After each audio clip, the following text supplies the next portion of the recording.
जैसे कि आज आप जानते हैं हम लोग यहाँ पर संविधान दिवस के उपलक्ष्य में एकत्र हुए हैं। आज जो हम यहाँ पर बैठे हुए हैं स्वतंत्र होकर, इसके पीछे बहुत लोगों की कुर्बानियाँ हैं, बहुत लोगों की शहीदी हैं, और तब जाके आज हम ये दिन देख पा रहे हैं। इस देश को आज़ाद करने से पहले अंग्रेजों के गुलाम थे, आप सभी लोग जानते हैं इस बात को। और अंग्रेजों से इस गुलामी को खत्म करवाने में कितने जाने गई हैं, कितने लोगों ने कुर्बानी दी है, और किन किन परेशानी से गुजर के हम आज जो इस प्रांगण में स्वतंत्रता को देख रहे हैं वो बहुत मुश्किल से मिली। अब मैं बात करना चाहता हूं, हिंदू की नहीं ये मुसलमान की नहीं है, हिंदू की नहीं ये मुसलमान की नहीं है हिंद इसका नाम, ये शहीदों की जमीन है। आप सभी को आज संविधान दिवस की हार्दिक शुभकामनाएं। आपको संविधान पढ़ा रहा हूँ, थोड़ा बहुत आज मैं हिंदी बनाने की कोशिश करूंगा आप लोगों को, और पेशेंस के साथ आप लोग सुनेंगे ऐसा मैं उम्मीद करता हूँ। लेक्चर आज भी चलेगा, आप ये मत सोचिएगा आज लेक्चर नहीं चलेगा, बस ये थोड़ी पुरानी बातें चलेगी। सन 1600 में जहांगीर के समय में, जहांगीर के टाइम पीरियड में अंग्रेज ईस्ट इंडिया कंपनी के नाम पे हमारे यहाँ पे एंटर हुए हमारे भारत देश में, और उन्होंने यहाँ पे आए तो वास्तव में वो अपनी ईस्ट इंडिया कंपनी को चलाने के लिए थे, लेकिन जब उन्होंने यहाँ पे देखा कि हमारे राजा महाराजा मुगल शासक आपस में ही लड़ रहे हैं, आपस में ही क्षेत्र के नाम पे, अपने वर्चस्व के नाम पे एक दूसरे से लड़ के मर रहे हैं, तो उन्होंने कहा कि अरे इन पे तो कब्जा किया जा सकता है, अरे इनको तो अपने कब्जे में लिया जा सकता है, यहाँ पे तो शासन किया जा सकता है। तो उन्होंने क्या किया, धीरे धीरे जो अपना एडमिनिस्ट्रेशन था उसको बनाने की कोशिश की, और वो उसमें कामयाब भी हुई। एक समय ऐसा आया कि उन्होंने 1857 का विद्रोह के बाद सब कुछ अपने कब्जे में ले लिया और भारत पूरी तरीके से गुलाम हो गया। आप सबको पता है, आप लोग जो है बस धैर्य के साथ मेरी बातों को सुनते रहें। गुलाम हो गया हमारा देश, और अब हमारी जो इच्छाएं थी वो दूसरे के ऊपर डिपेंड हो गई। वो अगर उनकी इच्छा होगी अंग्रेजों की तो वो हमको देंगे, अगर उनकी इच्छा नहीं है तो हम अपने जो फंडामेंटल राइट्स है उसका भी इस्तेमाल नहीं कर पाएंगे। सोचिए, मैं आपको रोज खड़े होकर पढ़ाता हूँ, हमारे फंडामेंटल राइट्स बहुत वैल्यूबल हैं, बहुत वैल्यूबल हैं। जो बच्चे पढ़ चुके हैं, जो पढ़ रहे हैं, वास्तव में उस समय फंडामेंटल राइट्स के नाम पर कोई चर्चा भी नहीं होती, कोई मतलब ही नहीं होता था। आपसे जबरदस्ती काम कराया जाता था, और अगर आप काम नहीं कर रहे हैं तो जूते मार के फिर काम आपसे लिया जाता था। सोचिए क्या दीन दृष्टि और क्या कहते हैं, क्या उनकी सिचुएशन रही होगी उस समय हमारे पूर्वजों की, कि जीवन मिला है, जीवन तो मिला है, लेकिन अपनी इच्छा से जीने का अधिकार नहीं मिला। सोचिए इस बात को। आगे धीरे धीरे वही हुआ, हमारा देश अंग्रेजों का गुलाम हो गया, और लगभग 200 साल तक उन्होंने हम पे राज किया। जहां तक भारतीय संविधान के अस्तित्व में आने की बात है, तो भारतीय संविधान का निर्माण किसी निश्चित समय या तिथि से नहीं हुआ है, यह एक क्रमिक विकास है। क्रमिक मतलब धीरे धीरे इसका डेवलपमेंट हुआ है, जो ब्रिटिश शासन के दौरान हुआ है। ठीक है, इसमें क्या था, ईस्ट इंडिया कंपनी के अंतर्गत बहुत सारे एक्ट आए। सबसे पहले मैं बात करूंगा रेगुलेटिंग एक्ट की, मैं बहुत डिटेल में नहीं जाऊंगा, लेकिन मैं ये चाहता हूं कि कम से कम आज के दिन आप लोग इन सब चीजों को जानें। ठीक है, रेगुलेटिंग एक्ट आपने नाम सुना होगा। ठीक है, ईस्ट इंडिया कंपनी पर कंट्रोल किया गया, पार्लियामेंट्री कंट्रोल किया गया इस एक्ट के द्वारा, और 1774 में सुप्रीम कोर्ट को स्टैब्लिश किया गया, जिसके जो चीफ जस्टिस थे वो थे sir Elijah English. Regulating act, इससे पता चलता है कि धीरे धीरे हमारे संविधान की नींव पड़नी शुरू हो गई ना। अंग्रेज जो है वो सिस्टम अपना स्टैब्लिश कर रहे थे, हम लोग के लिए नहीं कर रहे थे, कुछ अपना सिस्टम स्टैब्लिश कर रहे थे कि हम जो है इन पे, हम तो यहाँ आए हैं तो अब हम यहाँ पे हमेशा शासन करेंगे। उन्होंने कभी सोचा भी नहीं था कभी हमें इस देश को छोड़ के जाना पड़ेगा, वो तो अपना संविधान बनाने की कोशिश कर रहे थे। और धीरे धीरे क्या है कि उन संविधान, वो जो उनके एक्ट थे उसमें जो अच्छी चीजें बुरे लोगों से भी ली जा सकती हैं, तो वही हमने किया, अच्छी चीजें हम लोगों ने वहां से ले ली, और जो उनकी बुराइयां थी उनको हमने वहीं छोड़ दी। उसके बाद रेगुलेटरी एक्ट के बाद में आया पिट्स इंडिया एक्ट 1784। व्यापारिक और राजनीतिक जो उनकी एक्टिविटीज थी कमर्शियल और पॉलिटिकल, उनको अलग कर दिया गया इस एक्ट के द्वारा। यानी कि कमर्शियल और जो पॉलिटिकल उनके जो क्रियाकलाप थे, एक्टिविटीज थी, वह अब अलग अलग लोग देखेंगे। इसके बाद चार्टर एक्ट शुरू हो गए, वहां से इंग्लैंड के चार्टर एक्ट आते थे और वो हमारे यहाँ पे अप्लाई किए जाते थे। इसमें मैं बता दूं 1793 का, जिसमें इंडियन रेवेन्यू जो था, हमारा जो इंडियन रेवेन्यू था, उसी से ही अंग्रेजों को सैलरी दी जाती थी। ये डिसाइड किया कि अब सैलरी जो है यहीं से रेवेन्यू कलेक्ट किया जाएगा और यहीं से हमारे अधिकारियों को दिया जाएगा। यानी इंग्लैंड पे वो भी भाई खत्म हो गया था, हमारा ही पैसा हमसे लूटा जाएगा और अंग्रेजों को दिया जाएगा। इसके बाद आता है 1813 शिक्षा पर। इसके बाद 1833 की बात मैं बताऊं, शिक्षा पर 1 लाख रुपए खर्च करने की बात आई थी उस समय कि हम जो है यहाँ पर शिक्षा पे भी पैसा खर्च करेंगे। लेकिन सच्चाई ये थी कि वो शिक्षा नहीं, वो हमको इंग्लिश पढ़ाना चाहते थे और इंग्लिश पढ़ा के हमको बाबू बनाना चाहते थे कि हमारा काम करने के लिए भी तो नौकर होना चाहिए। लेकिन हम लोग बहुत काबिल थे, हम लोग बाबू की जगह IAS ICS बनना शुरू हो गए, फिर उन लोगों को प्रॉब्लम होने लगी। ठीक है, तो इस तरीके से चार्टर खत्म हुए। उसके बाद जो है फिर ब्रिटिश क्राउन के हाथ में पूरा शासन आ गया। बाद में पता चला कि भाई ईस्ट इंडिया कंपनी जो है पर अच्छे से काम नहीं कर रही है और ये तो इसके जो मेंबर्स हैं वो तो अमीर होते जा रहे हैं और ईस्ट इंडिया कंपनी जो है वो दिवालिया, इंश्योरमेंट को क्या डिक्लेयर करने की नौबत आ गई थी। अब आप बताइए, मतलब कंपनी के जो काम करने वाले लोग हैं वो अमीर होते जा रहे हैं। तो इस पे भी क्या कहते हैं डिस्कशन हुआ वहाँ पे। फिर बाद में ये डिसीजन आया कि इनको जो पावर्स दी गई हैं वहाँ पर देश में एडमिनिस्ट्रेशन करने की, वो सब छीन ली जाए और उसको सीधे क्राउन के माध्यम से चलाया जाए। तो वहाँ महारानी ने अपने हाथ में सारा क्या कहते हैं एडमिनिस्ट्रेशन ले लिया और वहीं से जो चार्टर आते थे, जो एक्ट आते थे, उनके थ्रू फिर एडमिनिस्ट्रेशन यहाँ पे किया गया, गवर्नमेंट चलाई गई। इंडियन एडमिनिस्ट्रेशन एक्ट आया 1858 में। उसके बाद आया इंडियन काउंसिल एक्ट 1861। इसके बाद इस तरीके से 1892 में इंडियन काउंसिल एक्ट, फिर बाद में काउंसिल एक्ट आने शुरू हो गए। पहले चार्टर आते थे, इंडियन काउंसिल एक्ट 1892, 1999, 1935, 1947, इस तरीके से बहुत सारे चार्टर आए। और धीरे धीरे जब हमारे संविधान बनने की बात आई तो इन्हीं एक्ट में से जो अच्छी अच्छी चीजें थी, जो अच्छे क्या कहते हैं रूल्स और रेगुलेशंस थे, उन सबको हमने अपने संविधान में स्थान दिया। इसके बाद हमारे देश के महान क्रांतिकारी और शहीदों की वजह से 15 अगस्त सन 1947 को हमारे देश को आजादी मिली और संविधान निर्माण की शर्त रखी गई। कहा संविधान का निर्माण करके दिखाओ, तब क्या करते हैं आजाद करेंगे आप लोगों को। अंग्रेज वर्ग कहना था ऐसा, उनको लगता था ये कैपेबल नहीं है। लेकिन हमारे जो विद्वान लोग थे, डॉक्टर भीमराव अम्बेडकर जी, उन्होंने इस काम को करके दिखाया और समय जो डेट डिसाइड की गई थी उसके अंदर उसको करके दिखाया। ये हमारे लिए एक उपलब्धि है, हमारे देश के लिए एक उपलब्धि है। और मैं अपने संविधान की तो तारीफ इसलिए भी करना चाहूँगा कि हमारा संविधान विश्व में सबसे बड़ा संविधान तो है ही, लेकिन विश्व में सबसे अच्छा संविधान भी है। हमारा देश जो है जब क्या आज़ाद हुआ तो एक दिन पहले पाकिस्तान को आज़ाद कर दिया गया। पाकिस्तान में सब वही सिस्टम है जो हमारे यहाँ पर, सब यहीं से लेके गए हैं, लेकिन वो हमारे संविधान जैसा संविधान नहीं बना सकते। और आप देखिए कि किस तरीके से क्या रहते हैं वहाँ पर, रोज तख्ता पलट हो जाता है। एक सरकार आती है, उस सरकार को जेल जाना ही है सत्ता करने के बाद। ये वहाँ का संविधान है। अभी देखो ना आपने इमरान खान की सरकार बहुत अच्छा काम कर रहे थे, मेरी नजर में अच्छा काम कर रहे थे, लेकिन उसके बाद भी वो जेल की हवा खा रहा है। ये उनका संविधान की इस तरीके की बनावट है। ये भी कह सकते हैं कि प्रोसीजर एग्जीक्यूट ठीक से नहीं किया जा रहा है। नियम कोई कभी खराब नहीं होता, एग्जीक्यूट करना भी एक रेस्पॉन्सिबिलिटी है जो ठीक से नहीं की जाती। सत्ता के लोग में बहुत चीजें साइड रख दी जाती हैं, ऐसे ही पाकिस्तान में भी है। लेकिन अगर हमारा संविधान होता तो शायद ये प्रॉब्लम्स उनको इतनी फेस ना करनी पड़ती। हम ये भी अच्छा है कि एक दिन पहले वो आजाद हो गए, इसलिए हम हमारे संविधान से दूर दूर तक उनका कोई नाता नहीं। अब आराम से डाउनलोड करो और सब करो, बस इतना ही है। ठीक है, उसके बाद हमारे देश में जैसे मैंने बताया कि शर्त रखी गई, अनेक कमेटियां बनाई गई, जिसमें सबसे महत्वपूर्ण कमेटी ड्राफ्टिंग कमेटी, जिसके अध्यक्ष थे बाबा साहब डॉक्टर भीमराव अम्बेडकर जी।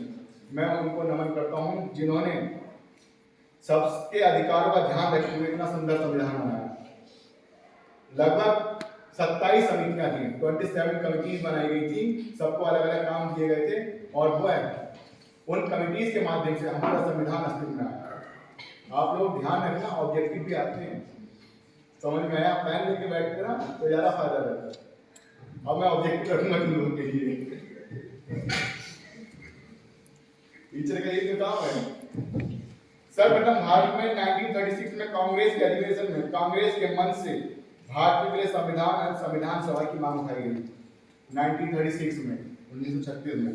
पहली बार 1940 में ब्रिटिश गवर्नमेंट के द्वारा अगस्त प्रस्ताव के अंतर्गत भारत की संविधान सभा की मांग को स्वीकार कर लिया गया। 1940 में संविधान सभा पर विचार हेतु भारत कृषि मिशन भेजा गया और भारत द्वारा उसे अस्वीकार कर दिया गया। ठीक है, उन्होंने उसको नहीं माना। बाद में 1946 में कैबिनेट मिशन भेजा गया और उसी के आधार पर संविधान का निर्माण किया गया। कैबिनेट मिशन के आधार पर कैबिनेट मिशन चाहता था कि संविधान सभा का गठन जो है वयस्क मताधिकार यानी एडल्ट सफरेज, वो चाहते थे कि हमारे जितने भी वयस्क लोग हैं वो अपने वोटिंग राइट्स का इस्तेमाल करके अपने संविधान सभा को चुने और उस आधार पर हमारा संविधान बने। लेकिन समय कम था हम लोगों के पास, हमें तो जल्दी से जल्दी अपना देश आजाद करके वहाँ पे एक संविधान लागू करना था। समय कम होने की वजह से क्या हुआ, ये संभव नहीं हो पाया और जो पहले से जो विधानसभा बनी थी उसी निर्वाचन मंडल को ही स्वीकार कर लिया गया। 9 दिसंबर 1946 को दिल्ली में संसद के केंद्रीय कक्ष में संविधान सभा की प्रथम बैठक हुई 9 दिसंबर 1946 को। ठीक है, उसमें डॉक्टर सत्यनारायण सिन्हा जो थे सबसे सीनियर मोस्ट थे, इसलिए उनको अस्थायी अध्यक्ष बना दिया गया। 11 दिसंबर को डॉक्टर राजेंद्र प्रसाद संविधान सभा के स्थायी अध्यक्ष बने। पता है ना सब लोगों को ये बात, है ना? 13 दिसंबर 1946 को पंडित जवाहरलाल नेहरू ने संविधान सभा के समक्ष एक उद्देश्य प्रस्ताव प्रस्तुत किया। इसी उद्देश्य प्रस्ताव से बाद में प्रस्तावना दी गई। प्रस्तावना प्रेमबल जो मैं कहता हूँ याद करो याद करो याद करो। ठीक है, हो सकता है कि आज तो मेरा टेस्ट लो कि सर आज तो मुझे सुना दो, आप हमसे रोज सुनते हो, है ना? चलो मैं कोशिश करूंगा कि मैं सुना सकूं। ठीक है, हमारा संविधान 2 वर्ष 11 माह और 18 दिन में बनकर तैयार हुआ और लगभग 63 करोड़ रुपया उस समय खर्च हुआ। ये हमारा संविधान। ठीक है, बात करते हैं प्रस्तावना की। क्या वास्तव में तुम चाहते हो कि प्रस्तावना सुनाऊं? Yes sir.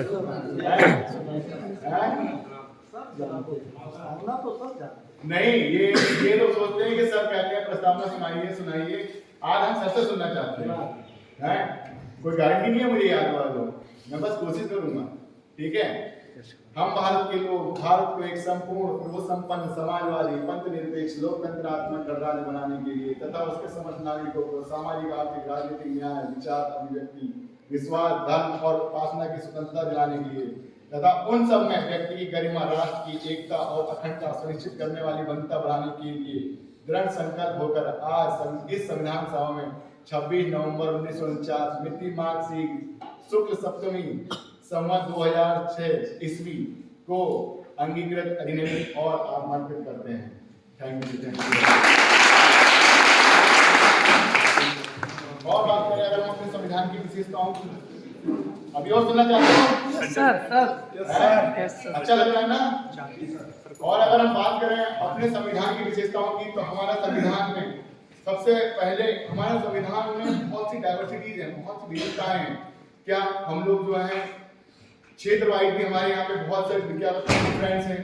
कहीं पे पहाड़ है, कहीं पे रेगिस्तान है, कहीं पे प्लेन है ना? और क्या कहते हैं एरिया वाइज भी क्या कहते हैं, वहीं कहीं पे बहुत सी सुविधाएं हैं। अब हमारे यूपी में देख लीजिए पूरब में इतनी सुविधाएं नहीं है जितनी पश्चिम में है। इस तरीके से हमारे देश के अंदर है। जो कश्मीर में जो सुविधाएं हैं वो क्या कहते हैं कन्याकुमारी में नहीं है, जो पूरब में है वो पश्चिम में नहीं है। लेकिन इन सब चीजों को ध्यान में रखने के बावजूद भी संविधान में हमको वो सब अधिकार दिए गए जिनसे लगता है कि हमारे साथ किसी प्रकार का कोई भेदभाव नहीं किया गया है। ठीक है, बात करते हैं पंथ निरपेक्ष राज्य। हमारा जो देश है उसका अपना कोई धर्म नहीं है। सबसे अच्छी बात, पाकिस्तान वालों ने अपना पाकिस्तान बनाया और कह रहे हैं मुस्लिम कंट्री है। हमारा ना हिंदू है ना मुस्लिम है। मैं हमेशा आप लोगों को बोलता रहता हूँ कोई हमारे देश का कोई धर्म नहीं है। सब धर्म के लोग यहाँ पे आराम से रहिए, आराम से सौहार्द के साथ रहिए। लेकिन हाँ, अगर आप क्या करते हैं, जो नियम कानून है उनमें जो रिस्ट्रिक्शन है उनका ध्यान रखिए। अगर आप उन अपराधों का ध्यान रख के कोई काम करते हैं तो आप लोग निश्चित रूप से प्रॉब्लम में आ जाएंगे। प्रॉब्लम में क्या, फिर तो आपको प्रॉब्लम होनी ही है, परेशानी होनी ही है। बात करें अगर मूल अधिकार की, फंडामेंटल राइट्स की, फंडामेंटल राइट्स आपको पता ही है, बोलने का अधिकार है। आज मुझे बोलने का अधिकार है, इसलिए मैं यहाँ खड़ा हूँ। मुझे बोलने का अधिकार अंग्रेजों के समय में नहीं था। आप लोगों ने फिल्म देखी होगी वो अमिताभ बच्चन की मौत, उसमें लिखा है dogs and Indians not allowed. सोचो कि हमारी क्या इमेज थी उस समय। ये मैं ये कहता हूँ कि मैं जो देश आजाद हो गया है हम इसको कितना हल्के में लेते हैं, लेकिन सच्चाई ये है कि ये आजादी इतनी आसानी से हमको मिली नहीं है। आप लोगों को जो आज मौका मिला है पढ़ाई करने का, इसको आप लोग वेस्ट कर रहे हैं। आप लोग पता नहीं क्यों ध्यान नहीं देते कि हमारे माँ बाप कितनी मेहनत से पैसा कमा के आज के समय में वो अभी भी वो उस गरीबी के जमाने से निकल के आए हैं। पहले इतनी अमीरी नहीं थी, उस गरीबी के जमाने से निकल के आए हैं। आप लोगों को पैसा इकट्ठा करके आज पढ़ा रहे हैं, इतने महंगे महंगे कोर्स करा रहे हैं, लेकिन आप लोग उस पढ़ाई का ध्यान नहीं दे रहे बिल्कुल। और ये जो है ये अपने माँ बाप के प्रति जो आपका कर्तव्य है उसकी अवहेलना है, उसका वायलेशन है। फंडामेंटल राइट्स आपको मिले हैं लेकिन आपकी जो ड्यूटी है आप उसको ठीक से नहीं कर रहे हैं। ये मैं जरूर कहूंगा। जब आप लोग यहाँ पर आए हैं, कितनी दूर दूर से बस में बैठ के आते हैं, घंटों घंटों बस में बैठ के आते हैं, घंटों घंटों बस में बैठ के घर पहुंचते हैं, और फिर आप यहाँ आके घूमते हैं इस प्रांगण में। हाँ, प्रांगण हमारा बहुत सुंदर है, इसमें कोई शक नहीं है, लेकिन पढ़ाई भी के साथ में मैं बताऊं, मैं गवर्नमेंट कॉलेज से पढ़ा हुआ हूँ और कभी कभी तो वहाँ टीचर नहीं भी पढ़ाने आते, लेकिन मैं यहाँ पे देखता हूँ IFTM में कि 50 मिनट का लेक्चर है तो 1-2 मिनट इधर उधर हो सकते हैं, लेकिन हर एक लेक्चर लगता है, हर एक लेक्चर में टीचर अपना द बेस्ट देता है, उसके बावजूद भी बच्चा बाहर खड़ा होता है। अगर आप यहाँ पे ढंग से पढ़ लें, मैं नहीं कहता कि किसी टीचर की कोचिंग की भी जरूरत है, क्योंकि ऐसी क्या चीज है जो यहाँ नहीं पढ़ाई जा रही जो आपको वहाँ पढ़ाई जाएगी। ये बात अलग है, फिनिशिंग के लिए आप किसी भी कोचिंग कर सकते हैं, लेकिन जो आपको यहाँ पढ़ाया जा रहा है वो आपको कहीं नहीं मिलेगा। हमारे सर के सानिध्य में जो इतनी क्या करते हैं, इतनी मेहनत करी जा रही है आप लोगों के लिए, आप उसको आज समझ नहीं रहे हो, लेकिन जब टाइम निकल जाएगा तब आपको पता चलेगा कि हमने क्या खो दिया।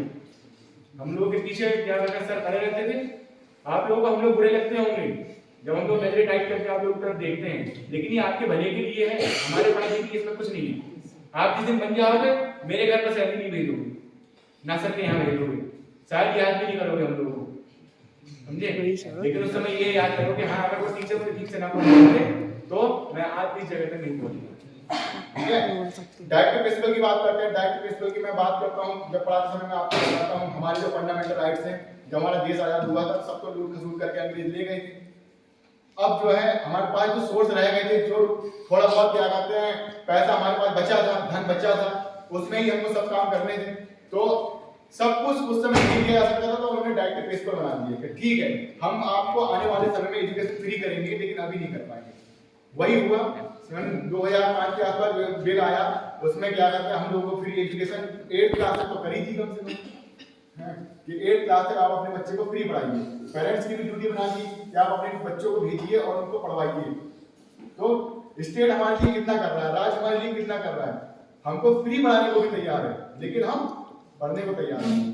कोई बात नहीं, आपके अपना समय है, आपकी अपनी लाइफ है, लेकिन ये लाइफ में अगर कभी आपको दुख हुआ तब आप महसूस करेंगे कि हमने अपनी लाइफ खराब कर दी। इंडिपेंडेंट जुडिशरी, अगर हम जुडिशरी की बात करें तो पहले क्या था, एग्जीक्यूटिव और जुडिशरी एक ही थी अंग्रेजों के जमाने में, इससे भेदभाव भी होते थे। केस एक नरेंद्र कुमार का शायद मेरे ख्याल से उसमें केस है जो उसको जो है फांसी की सजा दे दी गई, और हाँ उसमें जो है क्या कहते हैं षड्यंत्र में उसे फंसा के पहले उसके साथ षड्यंत्र किया गया वार्न हेस्टिंग के द्वारा, उसके बाद उसको फांसी की सजा भी दे दी गई, जब किसी कोई गलती नहीं थी किसी प्रकार की। क्या था सिस्टम, ऐसा था कि मैं ही क्या कहते हैं मैं ही तुमको फंसाऊंगा, एग्जीक्यूटिव का काम मेरे अंडर में है, मैं ही तुम्हें फंसाऊंगा, उसके बाद जब जुडिशरी का नंबर आएगा तो मैं ही बैठा फिरूंगा वहां न्याय करने के लिए, तो मैं तो तुम्हें फंसाऊंगा ना, फिर मैं तुम्हारे साथ न्याय क्यों करूंगा। तो जैसे हमारा देश आजाद हुआ तो इंडिपेंडेंट जुडिशरी को अलग करे, हालांकि उस समय भी हो चुका था, लेकिन देखिए अंग्रेजों के टाइम में काम सब कुछ हुए लेकिन कुछ भी नहीं हुआ। वहां से जो कुछ होता था ना, जो चार्टर वहां से बन के आते थे कि ये काम कराना है, अंग्रेज जस्ट उसका उल्टा करते थे। इसका मतलब ये कि यही काम नहीं कराना है, बाकी सब काम करेंगे, यही काम ही करेंगे। आपको राइट देने हैं, इसका मतलब आपको राइट ही नहीं देने हैं, बाकी सब काम आपको देने हैं। तो ऐसे नियम कानून का हमारे लिए क्या फायदा है जो हम पे अप्लाई नहीं हो रहे। ठीक है, इंडिपेंडेंट जुडिशरी, इंडिपेंडेंट किया गया जुडिशरी को। आज हम देखते हैं कि जुडिशरी कितना अच्छा काम कर रही है। अगर क्या कहते हैं सरकार कोई ऐसा कानून बनाती है जो लगता है कि फंडामेंटल राइट्स का वायलेशन कर रहा है, तुरंत उसको अनकॉन्स्टिट्यूशनल डिक्लेयर कर देती है कि नहीं? इस तरीके कानून बना के गवर्नमेंट का काम है, पार्लियामेंट का काम है कानून बना के आपको दे देना पब्लिक को। लेकिन क्या कुछ भी कानून बना के दे देगी? जो उसका मन होगा बना के दे देगी हमको और हम लोग पे अप्लाई हो जाएगा। तो वहां पे ये सब चीज देखने के लिए जुडिशरी बैठी है, उसको किसी के दबाव में नहीं आती, उसको जो ठीक लगता है वही काम करती है। ठीक है, इसके बाद एलेक्स सफरेज कितना अच्छा क्या राइट है, व्यस्क मताधिकार, ये हम लोग को दिया गया संविधान सभा के द्वारा। हम अपनी मर्जी से अपनी सरकार को चुन सकते हैं। आज हम गाली बक रहे हैं कि मोदी सरकार अच्छी नहीं है, सरकार में नौकरी नहीं मिल रही है, ये नहीं हो रहा, वो नहीं हो रहा, वोट तो मैंने दिया था। सही बात। सुना किसे लगा? क्यों? तुम लोग तो कहते हैं कि हमें कमल के फूल पर देना है, हैं? कहने का मतलब ये है आपकी चुनी हुई सरकार है, जैसी भी है अब आप उसका साथ दीजिए। ठीक है, आपको फिर 5 साल बाद मौका मिलेगा, बदल दीजिए। लेकिन ये नुक्कड़ पे खड़े होके, कोने पे खड़े होके सरकार खराब है, सरकार खराब है, नहीं करना है। पढ़ाई करनी है, हमें फंडामेंटल राइट्स पढ़ने हैं, अपने कॉन्स्टिट्यूशन पढ़ना है अपना। ठीक है ना? आगे बात समझ में? तो चुनौतियां क्या है हमारे संविधान के सामने? हम अपने संविधान में जो प्रोविजन दिए गए हैं उसको अच्छी तरीके से पालन करते हैं। मुझे लगता है इससे बड़ी चुनौती कोई नहीं। बस, धन्यवाद, थैंक यू।